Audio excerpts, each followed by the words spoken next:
Nakatanggap ako ng mensahe galing kay Kuya Kim. Yun naman pala ang tatay ng mga tuta. Isang alabay at isang kanggal. Oo, kuya. Kasi yung isa, pareho kay King Kong. Yung anak ni King Kong. Yung isa naman, anak ni yung sa akin yung matapang. Yung kangga na yon. Ang galing eh. Hindi na isang anak, lalaki pa. Kamukha pa. Okay mga boss, so meron lang tayong isang kaalaman ngayong araw. Meron tinatawag na super fecundation na kung saan ang isang babaeng aso ay pwedeng manganak ng mga tuta na iba't iba ang tatay.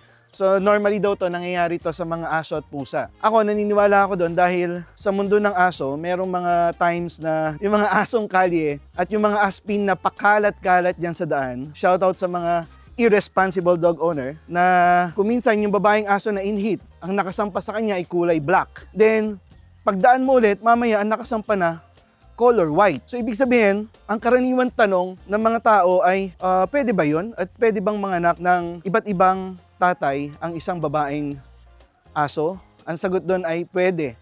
At ang tawag nga doon ay yung super fecundation. Okay? Matatandaan na sa aming vlog sa YouTube, may dalawang inahin na dinala si Kuya dito sa Supero upang paanakin. Ang isa ay pure kanggal at ang isa pala ay alabay sa alabay at alabay sa kanggal. Ang nangyari pala mga boss, yung alabay na babae ni Kuya, dalawang tatay.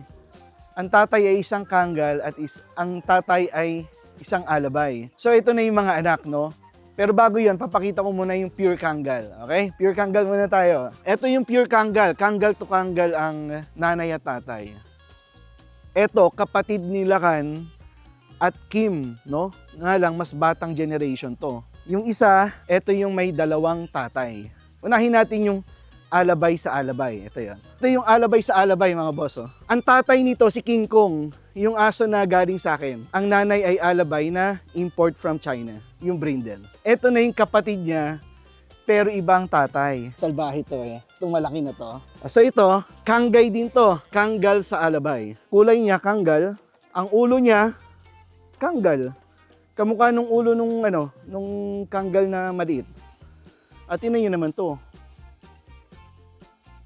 Term of the day, super fecundation.